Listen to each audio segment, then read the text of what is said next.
भारत के एक छोटे से गांव में हाफिजे कुरान लड़की थी। मगर जब उस लड़की की मौत हुई और लोग दफन करने के लिए उसे कफन पहनाने लगे, मगर हैरानी की बात यह थी कि उसके कफन पहनाते ही बार बार फट जाती और आग लग जाती। काफी वक्त ऐसा ही चलता रहा। उसे कफन पहनाया जाता मगर फौरन कफन फट जाती या तो आग लग जाती। आखिर में सभी मोहल्ले वाले मजबूरन बगैर कफन लड़की को दफनाने लगे। इससे भी हैरानी की बात यह थी कि उसकी कब्र जहां भी खोदा जाता वहीं पानी भरा हुआ था। हालांकि कब्रिस्तान खुश्क इलाके में था, यानी कब्रिस्तान में पानी आने का कोई जरिया नहीं था। मोहल्ले वाले यह सब देखकर एक बड़े मुफ्ती साहब को बुलाया, मगर जब उस मुफ्ती साहब ने लड़की को हाथ लगाया तो सबके पांव तले से जमीन निकल गई। आखिर मुफ्ती साहब ने उस लड़की में क्या देख लिया? चलिए पूरी कहानी जानते हैं, और यह सबक अमोज वाकया जानने के लिए हमारे साथ आखिर तक रहिएगा। यह कहानी उस हाफिजे कुरान लड़की की सहेली कुछ इस तरह बयान करती है कि हमारे मोहल्ले की यह सबसे ज्यादा नेक और पाक किरदार लड़की थी, जिसका नाम रूबीना था। वह लड़की इतनी ज्यादा नेक थी कि जब हमारे मोहल्ले में कोई भी औरत इस दुनिया से चली जाती तो वह लोग रूबीना को अपने पास बुलाते और कहते कि मैयत के कान में अजान दे दो, शायद उसकी अगली मंजिल आसान हो जाए। और लोग रूबीना से मगफिरत की दुआ करवाते थे। रूबीना मेरी बहुत अच्छी दोस्त भी थी और कजन भी, और हम लोग ऊपर नीचे के मकानों में रहते थे। लेकिन आज जब वह खुद इस दुनिया से चली गई तो उसके साथ क्या हो रहा था, यह देखकर दिल खून के आंसू रो रहा था। यह वाकया हमारे पूरे मोहल्ले का ऐसा वाकया था जो आज भी बच्चे बच्चे की जुबान पर रहता है। लेकिन जब इसकी हकीकत सामने आई तो सब मोहल्ले वालों के सर शर्म से झुक गए, और रूबीना आज भी हम सब के लिए एक सवाल बनकर रह गई। वह कहते हैं ना कि दो बहनें हमेशा एक जैसी ही नहीं होती। रूबीना की एक बहन रूबी भी थी जो बिल्कुल भी उस जैसी नहीं थी। अपनी बहन से बहुत जलती थी, इसलिए अपनी खुद की बहन होने के बावजूद भी वह हमेशा मुझे ही अपनी बहन का दर्जा देती है। मेरा नाम जैनब है। मैं भी रूबीना की उम्र की ही हूं। रूबीना मेरी बहुत अच्छी दोस्त थी। हम लोग एक ही बिल्डिंग में रहते थे, जिसमें ऊपर नीचे 4 घर थे। हम लोग ऊपर वाले घर में रहते थे और वह नीचे वाले घर में रहते थे, और साइड पर भी कुछ लोग रहते थे। एक तरह से देखा जाए तो यह पूरा घर एक ही घर माना जाता था, लेकिन यहां पर 4 फैमिली रहती थी। हमारे घर में एक छोटा सा रास्ता भी था जिसे हमने बंद नहीं किया था। वहां से हम लोग एक दूसरे के घर आना जाना कर लेते थे। मेरी माँ और रूबीना की माँ के साथ बहुत ज्यादा दोस्ती भी थी, लेकिन रूबी की यानी रूबीना की बहन की किसी के साथ भी नहीं बनती थी, ना मेरे साथ, ना अपनी बहन के साथ, ना अपनी माँ के साथ। रूबीना की माँ अपनी बेटियों पर हैरान होती थी और कहती थी कि एक मेरी बेटी इतनी अच्छी, दीन और दुनिया दोनों के हवाले से बहुत ही अच्छी है, और दूसरी बेटी को पता नहीं क्या है। मेरी माँ समझाती थी कि वह भी वक्त के साथ ठीक हो जाएगी। रूबीना पर उसकी दादी का असर था। उसकी दादी भी नेक और परहेजगार थी। वह बहुत अच्छी औरत थी। रूबीना पूरे मोहल्ले में मशहूर थी। बच्चों को कुरान भी पढ़ाती थी। जब कोई इस दुनिया से चला जाता तो उसके कान में कुरान की तिलावत करने के लिए रूबीना को ले जाते थे और उसको कहते थे कि दुआ किया करें। वह अक्सर कहती थी कि मुझसे लोग दुआ क्यों करवाते हैं, मैं तो खुद एक गुनाहगार सी बंदी हूं, क्या पता कल को मैं भी इस दुनिया से चली जाऊं। मैं तो अपना मामला भी ठीक नहीं कर सकती, तो किसी और का क्या करूंगी। मैंने कहा कि तुम बिल्कुल पागल हो, तुम जैसी इस मोहल्ले में एक भी नहीं है। तुम्हें नहीं पता आजकल की लड़कियां किस तरह की हैं, अपनी बहन को ही देख लो। वह कहने लगी कि तुम्हें, मैंने अपनी बहन के बारे में एक बड़ी जरूरी बात बतानी है। बात इतनी बड़ी है कि तुम्हें क्या ही बताऊं, और यह बात अम्मी अब्बू के कानों तक पहुंचना बहुत जरूरी है। मैंने उसे कहा कि तुम खुद क्यों नहीं बता देती, तो उसने कहा कि अगर मेरी बहन को पता चल गया कि मैंने उसकी शिकायत की है तो हम दोनों की जिंदगी में और भी ज्यादा नफरत और जहर घुल जाएगा। हम एक दूसरे के दुश्मन बन जाएंगे।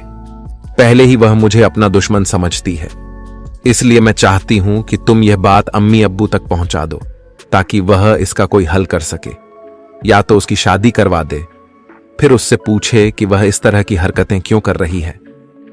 रूबीना बड़ी परेशान लग रही थी। मैंने कहा कि बताओ क्या बात है। तो उसकी बहन वहां पर आ गई और रूबीना ने मुझे इशारा किया कि बाद में बताऊंगी। मगर इसी दौरान मैं और मेरे घर वाले 2 दिन के लिए गांव जा रहे थे। मैंने कहा था जब मैं वापस आऊंगी तो फिर आराम से मुझे बता देना। लेकिन जब हम दूसरे दिन वापस आए और अभी रास्ते में ही थे, अपने घर की तरफ आ रहे थे, तो हमें बहुत ही शदीद किस्म का जलजला महसूस हुआ। हम लोग रास्ते में थे, इसलिए हमें इतना पता नहीं चला। बस वाले ने गाड़ी एक तरफ रोक दी और वह बहुत ही खुला सा रास्ता था, इसलिए अंदाजा नहीं हुआ कि जलजले की शिद्दत कितनी ज्यादा थी। लेकिन जब घर आए तो यह देखते कदमों तले से जमीन निकल गई कि जलजला बहुत तेज था और हमारा बिल्डिंग बहुत ही ज्यादा हिलने की वजह से कमरे की छत गिरी हुई थी, जिसकी वजह से उसके नीचे बना हुआ कमरा बिल्कुल टूट के गिर गया था। लेकिन बाकी घर सही सलामत खड़ा था। अब हमारे दिल में यही दुआ थी कि कुछ बुरा ना हो, लेकिन बुरा हो चुका था। इस कमरे में रूबीना रहती थी और वह इस दुनिया से जा चुकी थी। उसके मां और बाप की हालत बहुत बुरी थी। उनकी जवान बेटी इस दुनिया में नहीं रही, और वह भी एक हादसे में, जिसके नतीजे में उसे इस दुनिया से जाना पड़ा। यह कोई छोटी बात नहीं थी। मेरे लिए तो ऐसा ही था कि जैसे मेरी अपनी बहन ही आज इस दुनिया में ना रही, और अजीब सी भगदड़ सी मच गई। इसको जल्दी जल्दी वहां से निकालकर अस्पताल ले गए थे। अस्पताल ले जाते हुए फिर भी इसमें कुछ सांसें बाकी थीं, लेकिन अब यह बिल्कुल क्लियर हो गई थी कि वह इस दुनिया से जा चुकी थी। हम लोग बहुत ही ज्यादा हैरान भी थे और परेशान भी, और हमें पता था कि हादसा हुआ है और हादसे में तो कुछ भी हो सकता है। मगर रूबीना इस दुनिया से जा चुकी थी। उसके मां बाप की हालत भी कुछ अजीब सी थी। उसकी मां बेहोश हो गई और ऐसा लगा कि जैसे गहरी बेहोशी में चली गई। अब वह अस्पताल में पड़ी थी और उसका बाप बाकी मामलात संभाल रहा था। इन लोगों को एक घर में ले गए जो हमारे मोहल्ले का सबसे बड़ा घर था, और वह लोग भी रूबीना को बहुत पसंद करते थे। उनका एक बहुत बड़ा सहन भी था। सोचा कि वहीं पर आखिरी रस्में अदा हो जाएंगी, जैसे कि गुस्ल देना, मैयत को दफनाने के लिए तैयार करना, और फिर वहीं से जनाजा ले जाएंगे, क्योंकि इन लोगों का घर तो टूट चुका था। लेकिन अभी यहां पर क्या होने वाला था, यह हम सब सोच भी नहीं सकते थे। रूबीना के चेहरे को ढांपना उसकी एक वजह बताई जा रही थी। कहा जा रहा था कि रूबीना ने खुद कही थी कि मेरी मैयत को कोई भी ना देखे। वह आखिरी वक्त में भी पर्दे में रहना चाहती थी। वह हमेशा पर्दा करती थी। वैसे तो उसका कोई भाई नहीं था, इसलिए घर में तो नॉर्मल तरीके से ही रहती थी, लेकिन बाहर निकलती तो पर्दे के सारे वसूल पूरे करती थी। बुर्खा भी पहनती, जुराबे और दस्ताने भी, चाहे जितनी भी गर्मी हो तब भी यह पर्दे में ही रहती, क्योंकि उसका आना जाना लगा ही रहता था। एक तो इस कम उम्र जवान लड़की जो एक हादसे के नतीजे में इस दुनिया से चली गई, और दूसरी इतनी मशहूर पूरे मोहल्ले की सबसे नेक और प्यारी लड़की, इसलिए हर कोई उसके जनाजे में शामिल भी होना चाहता था, और सब औरतें मैयत पर आना चाहती थीं। उनका घर आहिस्ता आहिस्ता लोगों से भरने लगा। रिश्तेदारों को कोई फोन कर रहा था या नहीं, हमें नहीं पता, लेकिन बहुत से लोग आ रहे थे। मैं भी लोगों की खातिर में लगी थी। कोई दूर से आता, उसको पानी पिलाती। लेकिन अब मैयत को गुस्ल देने का वक्त हो गया था। मैयत को गुस्ल देने के लिए रूबीना की एक खाला आगे बढ़ी। उन्होंने कहा कि बाकी कोई भी नहीं आएगा। यह भी रूबीना की आखिरी वसीयत थी। मैं तो इस बात पर हैरान हो रही थी कि जो शख्स एक हादसे की सूरत में इस दुनिया से गया है, वह भी इतनी कम उम्र में इसको वसीयत करने की मोहलत कब मिली कि उसने जाते जाते ऐसी वसीयत की कि यह ना किया जाए, वो ना किया जाए। खैर, मैं तो यह सोच रही थी कि मैं इससे आखिरी दफा ठीक से मिल भी ना पाई। मैंने तो उसे 2-3 दिन पहले देखा था। मैं अपने रिश्तेदारों के घर गई हुई थी और वापस आई तो यह सब कुछ हो चुका था। मैं उसकी दोस्त थी और बहन जैसी भी थी, और मुझे आगे बढ़ना चाहिए था, लेकिन रूबी भी कहीं दिखाई नहीं दे रही थी। सबने पूछा रूबी कहां है, तो उसकी खाला ने कहा कि उसकी मां बेहोश हो गई है, तो इसलिए रूबी अस्पताल में है, क्योंकि उन्होंने कहा है कि अस्पताल में भी तो किसी का होना जरूरी है। यह बात भी ठीक थी। उसकी मां को अस्पताल में अकेला तो नहीं छोड़ सकते थे। पता नहीं उनकी हालत कैसी थी। मैयत चारपाई पर पड़ी थी। जब कफन पहनाने लगे तो उसकी खाला ने चीखें मारना शुरू कर दी। और कुछ औरतों को अंदर बुला लिया। मैं भी अंदर चली गई। उसने कहा कि यह देखो क्या हो रहा है। हमने जब सामने का मंजर देखा तो हम हैरान रह गए। कफन तो फटा हुआ था। हमने कहा कि आजकल के लोगों का कोई दीन ईमान नहीं है, फटा हुआ कफन दे दिया, क्योंकि अब कफन भी कौन से सस्ते रह गए हैं। इसने कहा कि नहीं, कफन फटा हुआ नहीं था, अभी अभी फट गया है उसकी। खाला ऐसी बात बिला वजह तो नहीं कर सकती थी, आखिर खाला भी मां की तरह ही होती है। वह बहुत परेशान भी थी, रो भी रही थी। उसने कहा कि कफन पहनाने लगे हैं तो कफन फट गया है। बात हमें कुछ अजीब लगी। हमने कहा कि नहीं, वह पहले से ही फटा होगा, या फिर तुमने ठीक से पकड़ा नहीं होगा, या कपड़ा कमजोर होगा। लेकिन कपड़ा ठीक लग रहा था। कफन का कपड़ा काफी भारी और मोटा होता है। खैर, दूसरा कफन मंगवा लिया गया और हम लोग बाहर आ गए। लेकिन थोड़ी देर के बाद फिर से उसके चिल्लाने की आवाज आई। वह फिर से चीखने लगी। हमने कहा कि अब क्या हो गया है, लेकिन इससे पहले कि वो कुछ बताती, हम लोगों को पहले ही सामने का मंजर दिखाई दे दिया था। कफन को आग लग चुकी थी। कफन एक साइड से जल चुका था और ऐसा जल गया था कि अब उसको पहनाया नहीं जा सकता था। उसने कहा कि मैं कफन पहना रही थी मगर कफन जल गया। अब उसकी खाला की हालत बहुत बुरी थी। उसको सांस चढ़ी हुई थी। ऐसा लगता था उसका ब्लड प्रेशर लो हो गया या फिर हाई हो गया हो। वह बहुत डरी हुई नजर आ रही थी, लेकिन चूंकि वह वहां पर अकेली थी, इसलिए हो सकता है कि उससे कोई गलती हुई हो। लेकिन आसपास कहीं कोई माचिस भी नहीं पड़ी थी। दरअसल यह बात इस तरह से भी अजीब थी कि इतनी नेक लड़की के साथ ऐसा कैसे हो सकता था कि पहले उसका कफन फट जाए और फिर उसका कफन जल जाए। यह तो बड़ी अजीब सी बात थी, क्योंकि रूबीना तो पूरे मोहल्ले में अपने नेक किरदार और नेक सीरत की वजह से मशहूर थी। फिर ऐसा कैसे हो सकता था? उस खाला की तबीयत भी खराब हो गई। इतनी खराब हो गई कि उसने कहा कि मुझसे अब यह सब कुछ नहीं होगा। आखिर में मेरी मां आगे बढ़ी और रूबीना की एक चाची भी हमारे साथ लगी। उसने कहा कि मैं भी मदद करती हूं। मुझे रूबीना ने इसके चाची के बारे में पहले ही बताया था। उसने कहा था कि यह अच्छी खातून नहीं है, मेरे बारे में उल्टी बातें करती है, अपने बेटे का रिश्ता मांगती है, लेकिन उसका बेटा शराबी है, इसलिए मेरे बाप ने इनकार किया हुआ है। मगर फिलहाल उसकी चाची वह तो बहुत ही परेशान लग रही थी। खैर, हमने फिर से कफन मंगवाया क्योंकि बहुत देर हो रही थी। वक्त गुजरता जा रहा था। बार बार कफन मंगवा रहे थे। मैयत को कफन पहनाने में कितना वक्त लगता है, लेकिन यहां पर तो वक्त गुजरता ही चला जा रहा था। फिर से कफन मंगवाया गया और इस दफा मैंने जो मंजर देखा, मैं हैरान रह गई। मैंने अपनी आंखों से देखा कि कफन फिर से फट गया। एक तरफ से मैंने कपड़ा हटाया तो वह बिल्कुल ठीक था। जब उसे दूसरी तरफ से हाथ में पकड़ा तो मैं हैरान रह गई। वह बुरी तरीके से फटा हुआ था। अभी भी हमारे साथ उसकी चाची खड़ी थी। हो सकता था यह सब कुछ उसकी चाची ने किया हो, उसे मरने के बाद बदनाम करना चाहती हो, लेकिन बार बार यही सब कुछ हो रहा था। हम लोगों ने सूरतें पढ़नी शुरू कर दी, अल्लाह का नाम लेना शुरू कर दिया कि अगर कोई अजाब है तो वह खत्म हो जाए, पर ऐसा भी नहीं हो रहा था। मामला अब समझ से बाहर जा रहा था। कोई ना कोई अजीब बात जरूर थी। रूबीना के साथ ऐसा क्यों हो रहा था? पहले उसकी नादानी, फिर उसकी मौत, और अब यह तरह तरह के तमाशे। मगर इस तरह के मामले बहुत ही कम सुनने और देखने में आते हैं। कोई कितना भी गुनाहगार क्यों ना हो, उसके साथ इस तरह के मामलात तो नहीं होते हैं। ये तो दफन के बाद के मामलात होते हैं। दफनाने के बाद में पता चलता है कि उनके साथ क्या होना है और क्या नहीं। इस तरह की बातें तो कम ही सुनने को मिलती हैं कि मैयत के साथ पहले से ही यह सब कुछ होना शुरू हो जाए। जब मैं बहुत छोटी थी तो मुझे मेरी दादी ने एक बात बताई थी। उसने कहा था कि बेटा, जब कोई इस दुनिया से चला जाता है ना, तो उसको पता नहीं चलता कि वह मर चुका है। वह वहीं पर फिर रहा होता है।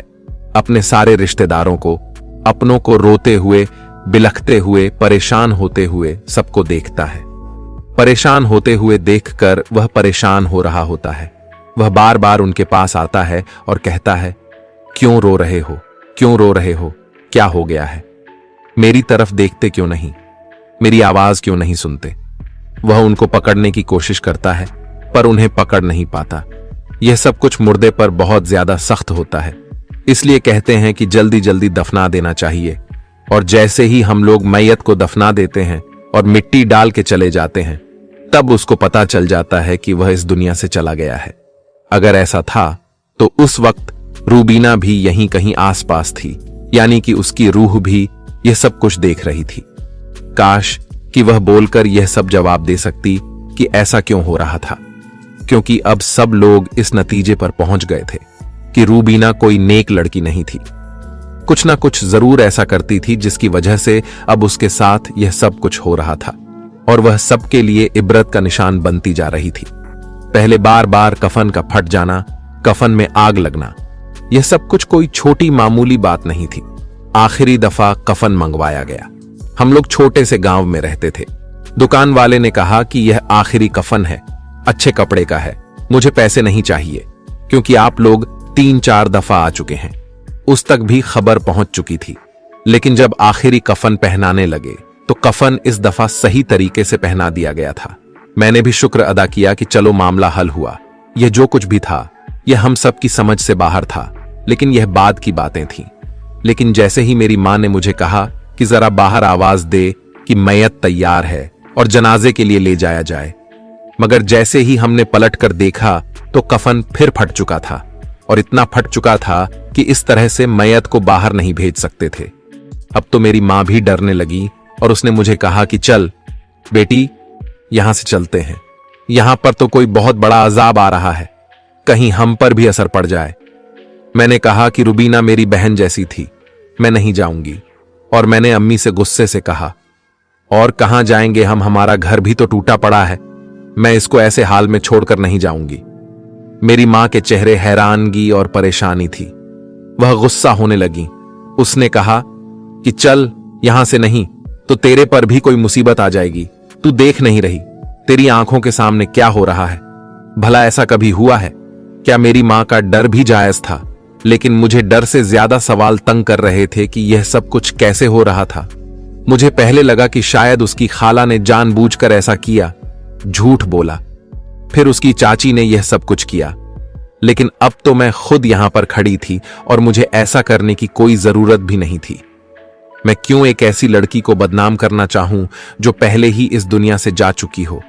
हो सकता है कि बाकी लोगों की उसके साथ कोई दुश्मनी होती, वह रिश्ता मांगते होते, उन लोगों ने रिश्ता ना दिया होता तो वह उसे बदनाम करने के लिए यह सब कुछ कर रहे होते। लेकिन मेरी रूबीना तो एक दोस्त और बहन थी, मुझे तो उसके साथ कोई गलत मतलब भी नहीं था। फिर यह सब कुछ कैसे हो रहा था?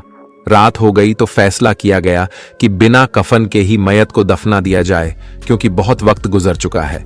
जब मैयत को हटाने लगे तो एक और मामला सामने आया कि मैयत बहुत वक्त तक चारपाई पर पड़े रहने की वजह से चारपाई के साथ चिपक गई थी, और इस तरह से चिपक गई थी कि मामला बहुत ज्यादा खराब हो गया था। यहां पर सब कुछ बुरे से बुरा क्यों होता जा रहा था? अब तो मेरे दिल में भी सवाल आने लगे। मैंने कहा कि रूबीना, तुम तो ऐसी नहीं थी, फिर तुम्हारे साथ ये सब कुछ क्या हो रहा है?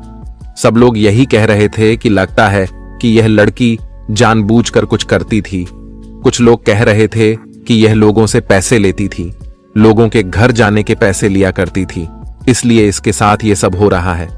तो कुछ लोग कहते थे कि बड़ी खूबसूरत थी, हो सकता है बुर्खा सबके सामने पहनती हो, बाद में पता नहीं क्या कुछ करती हो, उसने कोई आशिक यार बना रखे हो जिनकी वजह से यह सब कुछ हो रहा है। बड़ी वाली मस्जिद के इमाम और मुफ्ती साहब को बुलाकर लाने की बात हुई कि वहीं आकर बताएंगे कि मामला क्या है और वहीं दावा करेंगे, शायद मामला हल हो जाए। कहते हैं कि अगर ऐसा किसी के साथ हो रहा हो तो कोई अल्लाह का नेक बंदा अगर दिल से दुआ कर दे तो वक्ती तौर पर वह अजाब खत्म हो जाता है। बस इतना हो जाता कि किसी तरह मैयत को दफना दी जाता, ताकि रूबीना का मामला अल्लाह के सुपुर्द हो जाता। फिर उसके बाद जो कुछ भी होना था वह उसका और अल्लाह का मामला था। एक और मसला भी सामने आया था कि जो कब्र तैयार करवाई गई थी वह तो कब्र तैयार थी, लेकिन इतनी ज्यादा गर्मी के मौसम में अचानक से कब्र में पानी भरना शुरू हो गई और कब्र पानी से भर गई। फिर कब्र से बड़ी मुश्किल से पानी निकाला गया। यह दिन हम सब गांव वालों के लिए एक अजीब सा दिन था। हम लोग हैरान थे, परेशान थे। जो कुछ भी हो रहा था हमारी समझ से बाहर था। मुफ्ती साहब का नाम अब्दुल रहीम था। वह बहुत ही ज्यादा पहुंचे हुए बुजुर्ग थे।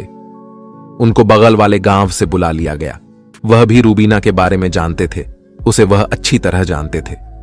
उन्होंने ही रूबीना को कुरान पाक पढ़ाया था। मुफ्ती साहब ने कहा, मुझे तो कब से खबरें पहुंच रही थीं कि बार बार यह हो रहा है, लेकिन मैं किसी ऐसे मामले में बोलना नहीं चाहता था और आप लोगों ने मुझे बुला लिया है, तो मैं देखता हूं कि मैं क्या कर सकता हूं। मैयत को सही तरीके से ढक दिया गया और उनको बुलाया गया कि वह दुआ करें। उन्होंने दुआ ही करनी थी, वह दुआ ही कर सकते थे। उन्होंने सबसे कहा कि आप लोग भी कुछ ना कुछ पढ़ें और उसका सवाब रूबीना की रूह को भेजें, ताकि अगर उस पर कोई अजाब आ रहा है तो वह खत्म हो जाए। लोग तस्बीह करने लगे, लेकिन उसके बाद जो यहां पर हुआ वह देखकर हम सब लोग हैरान रह गए, क्योंकि मुफ्ती साहब जैसे ही दुआ करने लगे उनका हाथ मैयत पर लग गया और जिस कपड़े से उसके चेहरे को ढांपा गया था वह कपड़ा मैयत के चेहरे से ऊपर से हट गया। और जैसे ही हमने देखा कि मैयत के साथ क्या मामला है, हम लोग हैरान रह गए थे। यह तो रूबीना ही नहीं थी, यह तो रूबी थी। फिर रूबीना कहां थी? सब हैरान रह गए। जब से वह मामला हुआ था, जब से जलजला आया था, रूबी को किसी ने नहीं देखा था। सबने कहा था कि वह अपनी मां के पास है। मैंने अपने भाई को फौरन अस्पताल भेजा और कहा कि वहां जाकर पता करो और मुझे फोन पर बताओ। उसने मुझे वहां पर फोन करके बताया कि यहां पर तो रूबी नहीं है और रूबीना की मां भी एडमिट नहीं है। रूबीना की मां का नाम नजबू बीवी था। उन्होंने कहा कि नजबू नाम की कोई भी औरत यहां पर एडमिट नहीं है। यह क्या तमाशा था? यह क्या खेल था? ये लोग कौन सा खेल खेल रहे थे उसका? मतलब कि यह रूबीना नहीं, ये रूबी थी और ये सारे अजाब रूबी पर आ रहे थे। फिर मुझे रूबीना की वह बात याद आई जब उसने कहा था कि रूबी कुछ बहुत बुरा कर रही है और यह बात अम्मी अब्बू को बताना बहुत जरूरी है, नहीं तो कुछ बुरा हो जाएगा। मेरे दिल में एक उम्मीद जागी थी कि अगर यह रूबीना नहीं थी तो मतलब कि रूबीना जिंदा थी। उसके वालिद को बिठा लिया गया है और सारे मोहल्ले वालों ने सवाल किया कि ये तुम क्या कर रहे हो? तुम्हारी एक बेटी फौत हुई है तो उसको उसके नाम से दफनाने का इंतजाम क्यों नहीं कर रहे? दूसरी का नाम क्यों लगा रहे हो? उसने कहा कि मेरी एक नहीं, 2 बेटियां इस दुनिया से चली गई हैं। रूबीना भी इस दुनिया से चली गई है, लेकिन उसे हम लोगों ने सुबह ही उसके नाना के यहां भिजवा दिया था और वहां पर उसकी तदफीन भी हो गई है। सब कह रहे हैं कि उसकी कब्र से खुशबू आ रही है। उसके चेहरे पर मुस्कुराहट थी, क्योंकि वह एक बहुत ही नेक लड़की थी। लेकिन रूबी के साथ यही सब कुछ होना था, क्योंकि वह जलजला भी उसी की वजह से आया था। रूबी हमारे हाथों से निकल चुकी थी। हमें रूबीना ने बताया कि वह बहुत गलत काम कर रही है। वह बहुत से लोगों से ताल्लुक रखती है और वही काम कर रही जो किसी तवायफ खाने में होता है, लेकिन वह यह काम घर बैठकर कर रही थी। और वह उस रात भी इसने घर किसी को बुलाया था। हम लोग कहीं गए हुए थे, घर पर सिर्फ रूबीना थी। रूबी किसी आदमी को बुला लिया और दरवाजा बंद कर दिया। रूबीना दरवाजे के बाहर खड़ी रही, दरवाजा बजाती रही और रूबी से यह कहती रही कि नहीं करो ऐसे गंदे काम, इस घर को तवायफ खाना नहीं बनाओ, बाज आ जाओ, ये तुम कैसी हरकतें कर रही हो। लेकिन वह ना मानी, यहां तक कि सुबह होने वाली हो गई और सुबह सुबह इतना तेज जलजला आया कि वह तीनों इस दुनिया से चले गए। लड़के के माँ बाप उसे उठाकर ले गए और हम लोगों ने जब रूबी की मैयत को देखा तो हम समझ गए कि इसके साथ यही होने वाला है, क्योंकि इस वक्त ही उसका अजाब शुरू हो गया था। उसका चेहरा अजीब सा हो गया था, इसलिए हमने चेहरे को छुपा दिया और अपनी इज्जत बचाने की खातिर यह झूठ बोला कि यह रूबी नहीं रूबीना है। और रूबीना की मैयत तो हमने पहले ही उसके नानी के घर वाली कब्रिस्तान में दफन करवा दिया। अभी हम सब पर जो मुसीबत आई है, यह मुसीबत हमारी बेटी की वजह से आई है। हम तो बहुत परेशान थे, बस जो हमें समझ में आ रहा था हमने कर दिया। मुफ्ती अब्दुल रहीम साहब ने कहा कि आपने बिल्कुल भी अच्छा नहीं किया। अपनी एक बेटी की इज्जत बचाने के लिए दूसरी नेक बेटी की इज्जत को खराब किया, और वह भी तब जब वह इस दुनिया से पहले ही जा चुकी थी। आप अपनी बेटियों को क्या समझते थे? एक बेटी के लिए दूसरी को बदनाम कर रहे थे। फिर उसकी नेक नियति का क्या फायदा कि वह पूरे मोहल्ले में फिर भी बदनाम हो गई। सब लोगों तक यह बात पहुंचा दी गई, जबकि उसका बाप कह रहा था कि किसी को यह बात ना बताओ। पर हमने कहा कि हम जरूर बताएंगे, क्योंकि हम रूबी को अच्छी तरह नहीं जानते, पर हम रूबीना को अच्छी तरह जानते हैं और हमें पता है कि वह ऐसी नहीं थी। लोग हैरान रह गए। किसी तरह से रूबी को मिट्टी के हवाले कर दिया गया। सबने दुआ की, मुफ्ती साहब ने खुद दुआ की और कहा, उम्मीद है कि अब ऐसा कोई और तमाशा नहीं होगा। उसके 2 दिन के बाद मैं अपने भाई के साथ रूबीना की कब्र पर गई तो हैरान रह गई। वाकई उसकी कब्र के पास से ऐसी खुशबू आ रही थी कि ऐसी खुशबू मैंने जिंदगी में कभी नहीं सूंघी थी। प्यारे दोस्तों, आपने देखा कि एक जीनाकार लड़की के साथ क्या हुआ, इसलिए मैं आपसे गुजारिश करूंगा कि जीना जैसी बुरी आदत से जरूर बचे। और दोस्तों, अगर आपको वाकया अच्छा लगा है तो अपने दोस्तों, रिश्तेदार और फैमिली में शेयर जरूर करें और चैनल को सब्सक्राइब करके कमेंट बॉक्स में अल्लाहू अकबर जरूर लिखें। शुक्रिया।